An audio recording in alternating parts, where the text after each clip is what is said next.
ये कहानी सितलापुर नाम के एक छोटे से गांव की है जो पहाड़ों के बीच में बसा हुआ था। यहाँ सर्दियों का मौसम बहुत कठिन होता था। इस गांव में रामू अपनी पत्नी सुनीता और बेटे भोला के साथ रहता था। रामू बहुत ही गरीब था। रामू गांव के बाहर वाले जंगल से सूखी लकड़ियां इकट्ठा करता और लाकर उन्हें गांव के मार्केट में बेचकर पैसा कमाता था और उन्हीं पैसों से उसके घर का खर्च चलता था। रामू इतना गरीब था कि वो जितने पैसे उन लकड़ियों को बेचकर कमाता वो सारे तो उसके बेटे की पढ़ाई और घर में रोज लगने वाले साग सब्जी में ही खर्च हो जाते थे, जिस कारण वो कभी पैसे बचा नहीं पाता था। वैसे तो आम दिनों में रामू काफी कम लकड़ियां बेच पाता था। बस एक सर्दी का मौसम था जब वो लकड़ियां बेचकर थोड़े ज्यादा पैसे कमा पाता था। रामू की पत्नी सुनीता घर संभालने का काम करती थी और रामू का बेटा भोला पढ़ाई लिखाई में बहुत अच्छा था, लेकिन गरीबी के कारण उनका जीवन कठिन था। गांव में धीरे धीरे अब ठंड बढ़ने लगी थी। ठंड इतनी बढ़ गई थी कि ठंड के कारण गांव के लोगों ने अपने घर से बाहर निकलना भी बहुत कम कर दिया था। ठंड का कहर दिन भर तो रहता ही था, पर रात में तो ठंड अपने चरम सीमा पर पहुंच जाती थी। रात में इतनी ठंडी हवाएं बहने लगती थी कि गांव में कोई भी बिना जलावन जलाए नहीं रह सकता था। पूरे गांव वाले जलावन के लिए मार्केट से मिलने वाली लकड़ियों पर ही निर्भर रहते थे और मार्केट में लकड़ियां केवल जंगल से ही लाया जा सकता था। पर जंगल गांव से काफी दूर था और वहां से लकड़ियां लाना इतना आसान नहीं था। इसी बीच रामू के घर पर रामू जलावन जलाकर अपनी पत्नी से बात करता है। सुनीता, मैं कुछ सोच रहा हूँ। बोलिए जी, आप क्या सोच रहे हो? सुनीता, तुम तो देख ही रही हो कि इस साल गांव में बहुत ज्यादा ही ठंड हो रही है, तो मेरे हिसाब से तो ये पैसे कमाने का बहुत मस्त मौका आया है। सोच रहा हूँ इस बार मैं जंगल में जाकर बहुत सारी सूखी लकड़ी लाकर बेच दूंगा, जिससे हमारे पास काफी पैसे आ जाएंगे। और ठंडी इतनी है कि मेरे हिसाब से सारी लकड़ियां हाथों हाथ बिक जाएंगी। और इस बार जो मैं पैसे कमाऊंगा उनमें से कुछ पैसे अपने भोला की आगे की पढ़ाई के लिए बचा लेंगे, ताकि हमें भविष्य में उसकी पढ़ाई के लिए पैसों की चिंता ना हो। पर इस बार ठंडी बाकी समय से कुछ ज्यादा ही है, तो आप इतनी ठंड में कैसे लकड़ियां लेने जाओगे? आपको कहीं ठंड लग गई तो पैसे कमाने की जगह आपकी तबीयत खराब हो जाएगी। नहीं सुनीता, मुझे कुछ नहीं होगा, तुम मेरी चिंता मत करो। यही अच्छा मौका है खूब सारे पैसे कमाने के लिए। क्या पता फिर ऐसा मौका मिले ना मिले। ठीक है, जैसा आपको सही लगे, पर अपना ख्याल रखना।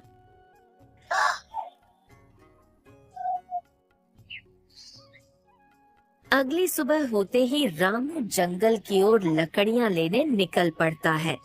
रास्ते में बहुत ठंडी हवाएं चल रही थीं, लेकिन रामू बिना किसी कसक के चलता रहता है। कुछ समय चलते चलते रामू जंगल में पहुंच जाता है। चलो, अब जंगल पहुंच गया हूँ तो फटाफट से जलावन लायक लकड़ियां जमा करना शुरू कर देता हूँ। रामू इतनी ठंड में भी लकड़ियां जमा करना शुरू कर देता है।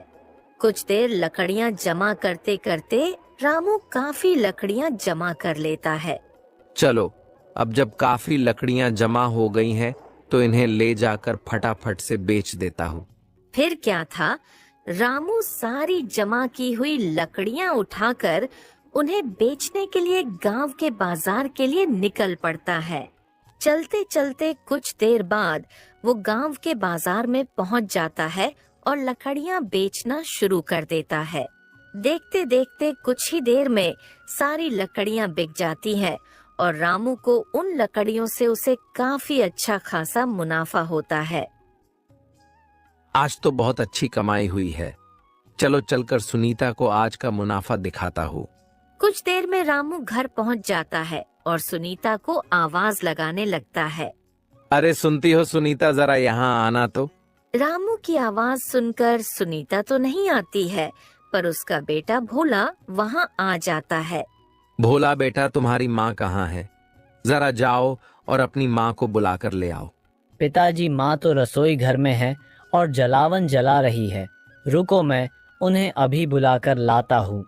नहीं बेटा, रहने दो। तुम्हारी माँ कुछ काम कर रही है तो करने दो, वो थोड़ी देर में आ जाएंगी। क्या हुआ पिताजी, आप बहुत खुश लग रहे हो, कोई खास बात है क्या? नहीं बेटा, ऐसी कोई खास बात तो नहीं है, बस आज लकड़ियां बेचकर बहुत मुनाफा हुआ है। क्या कहा पिताजी? मतलब आप इतनी ठंड में भी बाहर गए थे लकड़ियां बेचने? आपको ठंड नहीं लगी क्या? बेटा, ठंड तो बहुत लग रही थी, पर एक यही तो मौसम है जिसमें लकड़ियां बेचकर कुछ कमाई हो पाती है।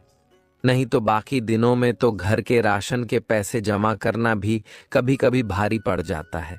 और इस बार तो मैंने सोच लिया है कि मैं और ज्यादा मेहनत करूंगा ताकि कुछ पैसे ज्यादा जमा कर लूं, ताकि तुम्हारे आगे की पढ़ाई के लिए हमें किसी से पैसे मांगने की नौबत ना आए। पर पिताजी, मेरे पढ़ाई के लिए आप इतनी ठंड में काम कर रहे हो, ये मुझसे देखा नहीं जा रहा है। कल से मैं भी आपके साथ चलूंगा जंगल लकड़ियां लेने। नहीं बेटा, तुम्हें मेरे साथ आने की जरूरत नहीं है। देखो बेटा, मैंने पढ़ाई लिखाई तो की नहीं है, इसीलिए मुझे ये काम करना पड़ रहा है, पर मैं ये नहीं चाहता कि मेरे ही तरह तुम्हें भी ये काम करना पड़े। इसलिए तुम खूब पढ़ो और बड़े अफसर बनो। यहाँ रामू और भोला आपस में बात कर रहे होते हैं, तभी वहाँ सुनीता आ जाती है। अरे आप आ गए, रुकिए मैं अभी जलावन की लकड़ियां लेकर आती हूँ। सुनीता रसोई घर की तरफ जलावन की लकड़ियां लेने चली जाती है। सुनीता जलावन की लकड़ियां लाकर उन्हें कमरे में जला देती है। दोनों पति पत्नी बिस्तर पर आराम से बैठकर बातें करने लगते हैं और भोला भी अपने कमरे में पढ़ाई करने चला जाता है। सुनीता, तुम मानोगी नहीं, ठंड के कारण आज मैं जो लकड़ियां बेचने बाजार गया था वो बस कुछ चंद मिनटों में ही बिक गई और उन्हें बेचकर मुझे बहुत मुनाफा हुआ है। ऐसे ही अगर मेरी लकड़ियां बिकी तो हमारे पास बहुत पैसे हो जाएंगे, जिससे साल भर के लिए मैं कोई नया धंधा भी कर सकूंगा। हाँ, आपका कहना सही है, पर अभी तो ठंड का मौसम शुरू हुआ ही है। इसमें इतनी ठंड पड़ रही है तो सोचिए आगे कितनी ठंड बढ़ जाएगी। सुनीता, अब मुझे कोई ठंड नहीं रोक सकती है। मुझे अब बस ये 4 महीने दबाकर लकड़ियां बेचनी है और खूब पैसे कमाना है, ताकि मैं मेरे भोला को एक बहुत बड़ा अफसर बना सकूं। हाँ ठीक है, पर जरा अपने सेहत का भी ख्याल रखा कीजिए, कहीं ठंड लग गई तो लेने के देने पड़ जाएंगे।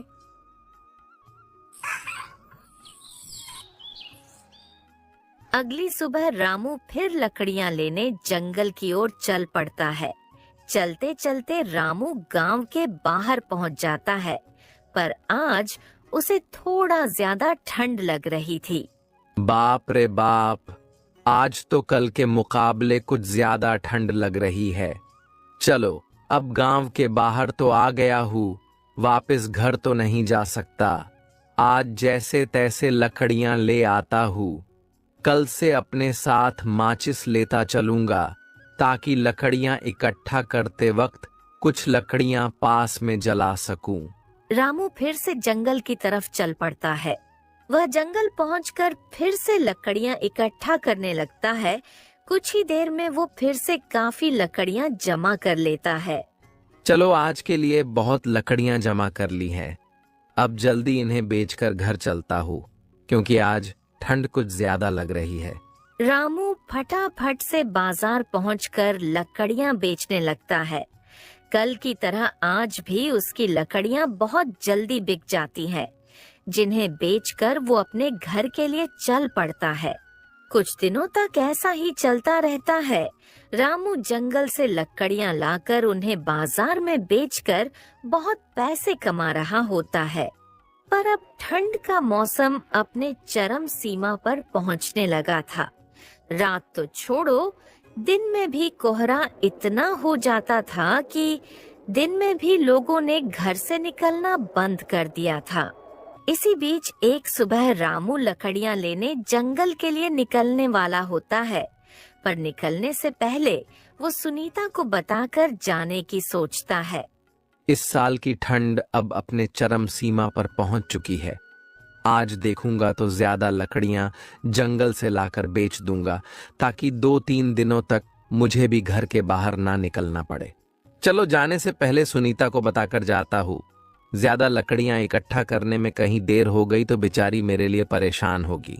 सुनीता, सुनती हो? जरा यहाँ आना तो। रामू की आवाज सुनकर सुनीता वहाँ आ जाती है। क्या हुआ जी? आपने मुझे बुलाया क्या? हाँ सुनीता, मैं लकड़ियां लेने जंगल जा रहा था, तो सोचा तुम्हें बोलता चलूं। क्या कहा? आप लकड़ियां लेने जंगल जा रहे हो, और वो भी ऐसे कड़कती ठंड में? कहीं आप अपना होश गवा बैठे हो क्या? एक बार घर के बाहर जाकर देखो। ठंड के वजह से कोई घर के बाहर नहीं निकल रहा है। लोगों की ठंड के कारण हालत खराब, तो वो लोग तो लकड़ियां लेने भी नहीं आते। हाँ सुनीता, मुझे भी इस बात का अंदेशा है कि ठंड बहुत ज्यादा ही बढ़ गई है, पर आज मैं भी ज्यादा लकड़ियां लेकर आऊंगा जंगल से, ताकि मुझे भी 2-3 दिन घर से बाहर ना निकलना पड़े। और अब से लकड़ियां भी मैं बाजार की जगह अपने घर से बेचना शुरू करूंगा, ताकि मैं जंगल से लकड़ियां सीधा घर ले आऊं बिना बाजार में रुके। ये तो अच्छा रहेगा, पर ठंड बहुत है जी, अपना थोड़ा ज्यादा ध्यान देना। हाँ सुनीता, तुम मेरी फिक्र मत करो। मैं अपने लकड़ियां इकट्ठा करने की जगह पर अब कुछ लकड़ियां जला लेता हूँ, ताकि समय समय पर मैं गर्माहट ले सकूं। फिर क्या था, रामू लकड़ियां इकट्ठा करने जंगल की ओर निकल पड़ता है। इस बार रामू ज्यादा लकड़ियां इकट्ठा करने की सोच से आया था, इसलिए वो बहुत देर तक लकड़ियां इकट्ठा करने लगता है।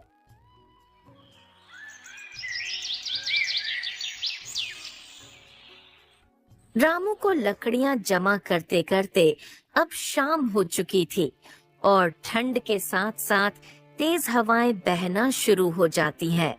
तेज हवाओं के कारण रामू ने जो लकड़ियां जलाई थीं, वो बुझ जाती है।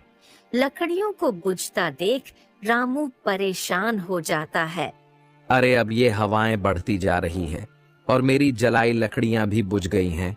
मुझे जल्द से जल्द लकड़ियां लेकर घर के लिए निकलना चाहिए।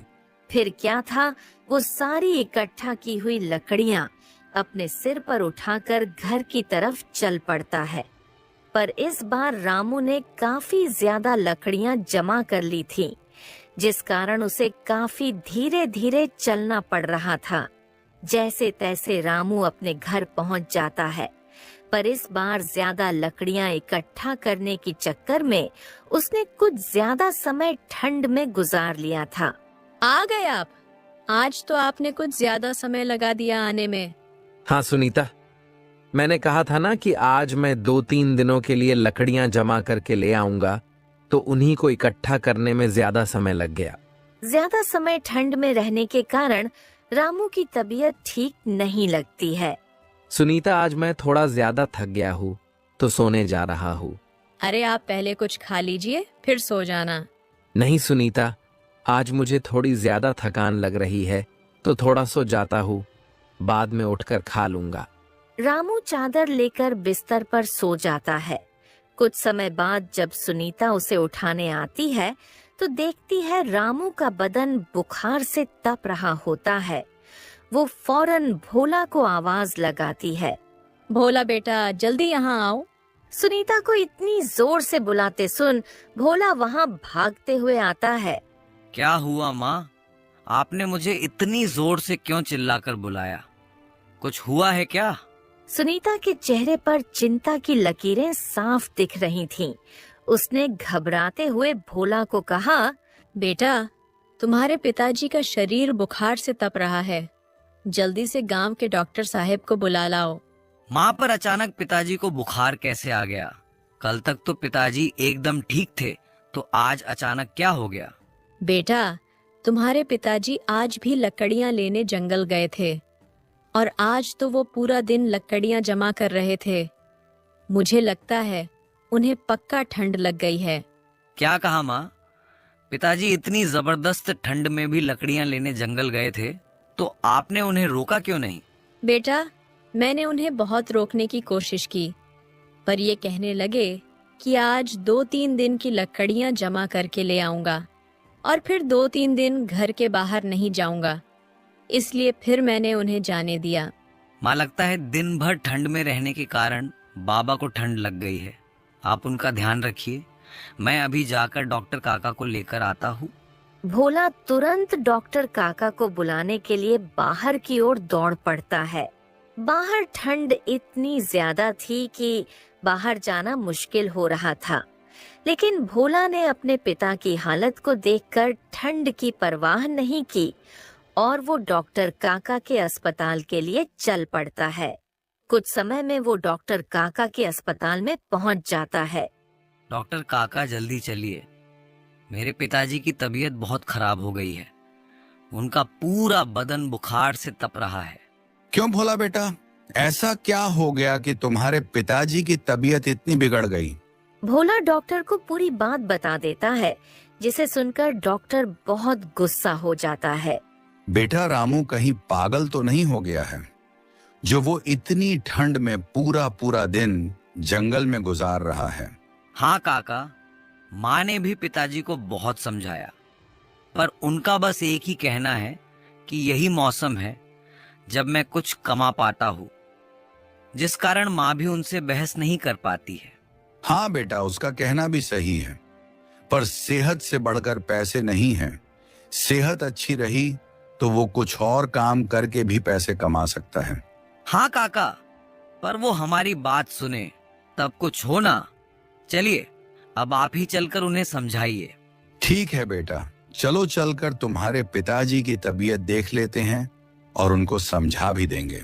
डॉक्टर ने तुरंत एक बैग में दवाई और कुछ जरूरी सामान लिया और भोला के साथ रामू के घर की ओर चल पड़े। ठंड इतनी तेज थी कि हर कदम भारी पड़ रहा था। ठंडी हवाएं इतनी तेज बह रही थीं कि उनका 2 कदम चलना भारी पड़ रहा था। इसलिए दोनों ने एक घर के नीचे रुकने का सोचा। भोला अपने पिता के लिए बहुत चिंतित था, इसलिए डॉक्टर काका ने भोला को दिलासा देते हुए कहा, बेटा चिंता मत करो, हम थोड़ी समय में तुम्हारे घर पहुंच जाएंगे और तुम्हारे पिताजी को ठीक कर देंगे। थोड़ी देर रुकने के बाद जैसे ही ठंडी हवाओं का चलना थोड़ा कम हुआ, डॉक्टर और भोला ने फिर से रामू के घर की तरफ चलने का निश्चय किया।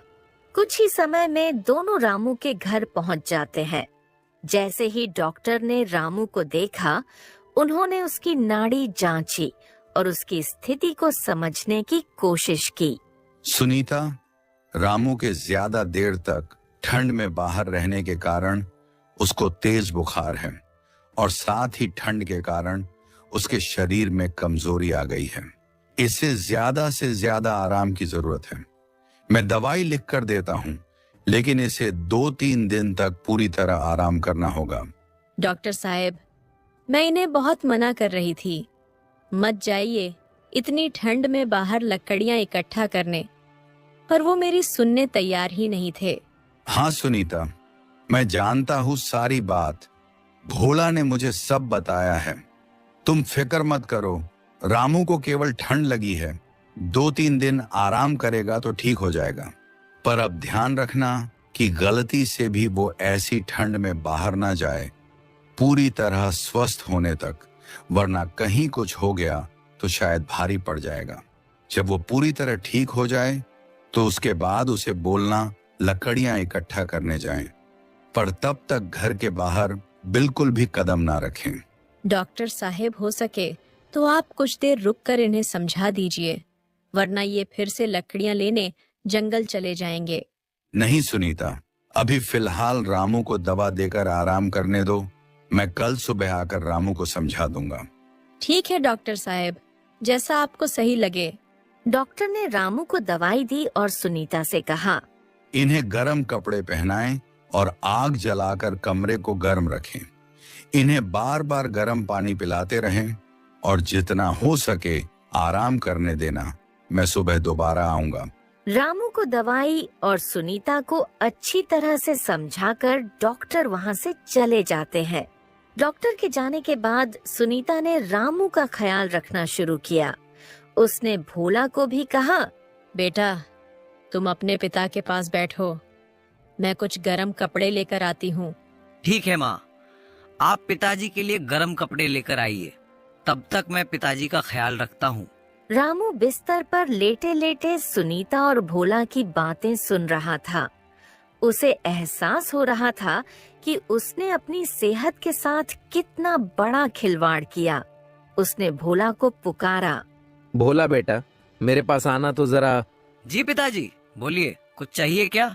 बेटा, मैंने सोचा था कि ज्यादा पैसे कमाकर तुम्हारी पढ़ाई के लिए बचत कर लूं, लेकिन मैं यह भूल गया कि अगर मेरी सेहत ही ठीक नहीं रही तो मैं तुम्हारे लिए कुछ भी नहीं कर पाऊंगा।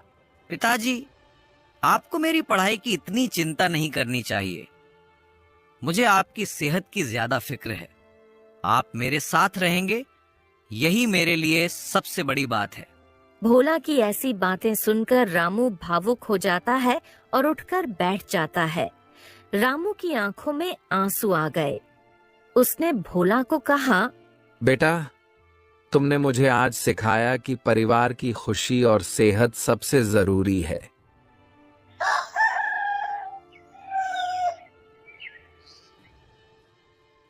अगले दिन सुबह डॉक्टर फिर रामू को देखने आए। इस बार रामू ने डॉक्टर से कहा, डॉक्टर साहब, आप सही कह रहे थे। मैं पैसे कमाने की धुन में अपनी सेहत को नजरअंदाज कर रहा था। अब मैं पहले अपना ध्यान रखूंगा और फिर कोई काम करूंगा। ये बात समझने के लिए शुक्रिया। रामू, तुम अपने परिवार के लिए बहुत कुछ कर रहे हो, लेकिन आपको ये याद रखना होगा कि आप सेहतमंद रहेंगे तभी अपने परिवार के लिए खड़े रह पाएंगे। रामू ने डॉक्टर से वादा किया कि वह अब ज्यादा ठंड में जंगल नहीं जाएगा। उसने यह भी तय किया कि वह गांव के अन्य लोगों के साथ मिलकर लकड़ियां इकट्ठा कर, ताकि ठंड के दिनों में यह काम अकेले न करना पड़े।